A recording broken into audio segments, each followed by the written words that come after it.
किशोरावस्था उम्र ही ऐसी है जिसमें दो प्रेमियों को अपना प्यार ही पूरी दुनिया लगता है और घर परिवार अपना जाने दुश्मन। अगर कोई हंसकर दो मीठी बातें भी कर ले तो उसे उस इंसान से प्यार हो जाता है। ऋचा, अनिरुद्ध, नव्या और भौमिक की ये चारों एक ही क्लास में पढ़ा करते थे और एक दूसरे के बहुत अच्छे दोस्त हुआ करते थे। लेकिन कब उनकी दोस्ती प्यार में बदल गई उन चारों को पता ही नहीं चला। ऋचा और अनिरुद्ध एक दूसरे के होमवर्क और पढ़ाई में मदद करते हुए कब एक दूसरे के करीब आ गए उन्हें पता ही नहीं चला और आंखों ही आंखों में प्यार का इजहार भी हो गया। पर इस बात से अनजान नव्या और भौमिक भी उन दोनों के लिए फीलिंग्स रखते थे। अनिरुद्ध ऋचा को बहुत पसंद करता था। अनिरुद्ध एक दिन अपने मन में सोचते हुए, आज तो मैं ऋचा को अपने दिल की बात बताकर ही रहूंगा। क्लास खत्म होते ही छुट्टी हो जाती है। कभी ऋचा घर जाने लगती है तो अनिरुद्ध उसको रोकते हुए कहता है, ऋचा, मुझे तुमसे अकेले में कुछ बात करनी है। इसके बाद जब सभी क्लास से बाहर चले जाते हैं तो अनिरुद्ध ऋचा को अपने दिल का हाल बताता है। ऋचा, मैं बहुत दिनों से तुमसे एक बात कहना चाहता था। हाँ, कहो ना अनिरुद्ध, क्या बात है? हम दोनों बचपन के दोस्त हैं और मैं तुम्हें बहुत पसंद करता हूँ। आई लव यू। क्या तुम मेरी गर्लफ्रेंड बनोगी? बिना बोले भी हम दोनों को एक दूसरे की फीलिंग्स पता है, लेकिन अगर फिर भी तुम मेरा आंसर जानना चाहते हो तो सुनो। Yes, I love you too. मैं तुम्हारी गर्लफ्रेंड बनूंगी। ये कहकर वो दोनों बहुत खुश होते हैं और एक दूसरे को गले लगा लेते हैं। फिर ऋचा अनिरुद्ध से कहती है, अनिरुद्ध, अभी हमारे रिश्ते की शुरुआत है तो मुझे लगता है अभी हमें अपने रिश्ते के बारे में किसी को नहीं बताना चाहिए। लेकिन नव्या और भौमिक तो हमारे अच्छे दोस्त हैं, उन्हें तो हम बता ही सकते हैं। नहीं, अभी नहीं। ठीक है, जैसा तुम्हें ठीक लगे। ऐसे ही समय बीतता रहता है। उन दोनों का प्यार दिन पर दिन परवान चढ़ता है। मौका मिलते ही कभी वो खाली क्लासरूम में जाकर एक दूसरे के करीब आने की कोशिश करते तो कभी सबकी नजरों से छुपते छुपाते एक दूसरे को किस और हक करते। एक दिन भौमिक के पेरेंट्स शहर से बाहर गए हुए होते हैं। तभी भौमिक अपने दोस्तों से कहता है, अच्छा लिसन, मेरे पेरेंट्स एक दिन के लिए आउट ऑफ स्टेशन जा रहे हैं तो मेरे घर पर कोई नहीं होगा। ऐसा करते हैं, कल हम सब क्लास बंक करेंगे और मेरे घर पर पार्टी करेंगे। कैसा प्लान है दोस्तों? प्लान तो बहुत अच्छा है। क्या कहती हो ऋचा? नव्या, तुम दोनों आ रही हो ना? या डेफिनेटली, ऑफ कोर्स मैं भी आ रही हूँ। अगले दिन वो चारों स्कूल बंक करके भौमिक के घर जाते हैं और पार्टी के लिए वाइन और स्नैक्स लाते हैं।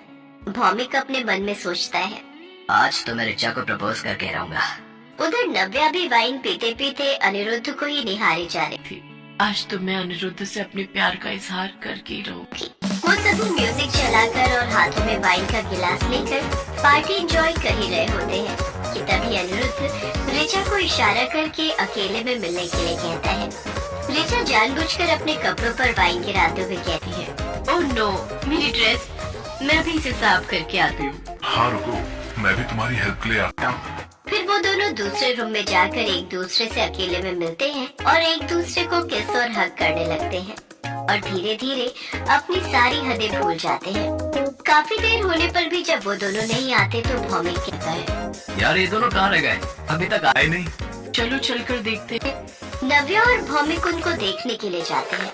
जैसे ही वो गेट खोलते हैं तो वो दोनों एक दूसरे के काफी करीब होते हैं। ये देखकर भौमिक और नव्या का दिल पूरी तरह से टूट जाता है और वो बाहर आकर एक प्लान बनाते हैं। नव्या, मैं जानता हूँ कि तुम अनिरुद्ध से बहुत प्यार करती हो। अगर तुम मेरा साथ दोगी तो तुम्हें तुम्हारा प्यार मिल जाएगा और मुझे मेरी ऋचा। ये कैसे पॉसिबल है भौमिक? वो दोनों तो एक दूसरे से प्यार करते हैं ना, तो फिर हमें हमारा प्यार कैसे मिलेगा? नव्या, तुम मुझ पर भरोसा रखो और मेरा साथ देती जाओ, फिर देखो मैं क्या करता हूँ। ठीक है, मैं तुम्हारे साथ हूँ। फिर जैसा भौमिक ने सोचा था उसने बिल्कुल वैसा ही किया। धीरे धीरे उसने अनिरुद्ध और ऋचा के बीच गलतफहमी पैदा करना शुरू कर दिया। एक दिन अनिरुद्ध ऋचा का इंतजार कर रहा था। तभी भौमिक वहाँ आकर उससे पूछता है, क्या हुआ अनिरुद्ध, किसी का वेट कर रहे हो? हाँ यार, कब से ऋचा का वेट कर रहा हूँ, लेकिन वो अभी तक आई नहीं। लेकिन मैंने तो उसे हमारी क्लास के तरुण के साथ कार में जाते हुए देखा था। नहीं, इट्स नॉट पॉसिबल। शायद तुम्हें कोई गलतफहमी हुई है। नहीं यार, रिचा मेरी बचपन की दोस्त है और उसे तो मैं बहुत अच्छे से पहचानता हूँ। हाँ, लेकिन अगर फिर भी तुझे मेरी बात पर ट्रस्ट नहीं है तो तू जाकर नव्या से पूछ सकता है। फिर अनिरुद्ध जाकर नव्या से पूछता है। नव्या भी अनिरुद्ध को वही बताती है जो भौमिक ने उसे कहने के लिए कहा था। हाँ, मैंने भी रिचा को तरुण के साथ कार में जाते हुए देखा। ये सब सुनकर अनिरुद्ध आग बबूला हो जाता है और रिचा को फोन लगाता है। कहाँ हो तुम? कुछ नहीं, मैं किसी काम से तरुण के साथ आई थी। आखिर ऐसा कौन सा काम आन पड़ा जो तुमने मुझे बताना जरूरी नहीं समझा? अनिरुद्ध, मुझसे ऐसे बातें क्यों कर रहे हो? कुछ हुआ है क्या? कुछ दिनों तक अनिरुद्ध रिचा से बिल्कुल भी बात नहीं करता। इन सब से परेशान होकर एक दिन रिचा अनिरुद्ध के घर जाकर उससे कहती है, क्या मुझसे कोई गलती हो गई है अनिरुद्ध, जो तुम मुझसे बात नहीं कर रहे? मुझे ये जानना है कि तुम तरुण के साथ कार में क्यों गई थी। मुझे नव्या ने बोला था तरुण के साथ जाने के लिए। उसे तरुण से कुछ बात करनी थी तो मैं उनकी मदद कर रही थी। रिचा, तुम कब से झूठ बोलने लगी? नव्या तो वहाँ मेरे साथ ही थी। अगर उसे तरुण से कुछ काम होता तो वो खुद ही मुझसे कह देती। वैसे भी इतना झूठ सुनने के बाद अब मुझे लगता नहीं कि मैं तुम्हारे साथ रह पाऊंगा। हमें अपना रिश्ता यही खत्म कर देना चाहिए। अनिरुद्ध, बिना सच जाने तुम इतना बड़ा फैसला कैसे ले सकते हो? ऐसा ना हो बाद में तुम्हें अपने इस फैसले पर पछताना पड़े।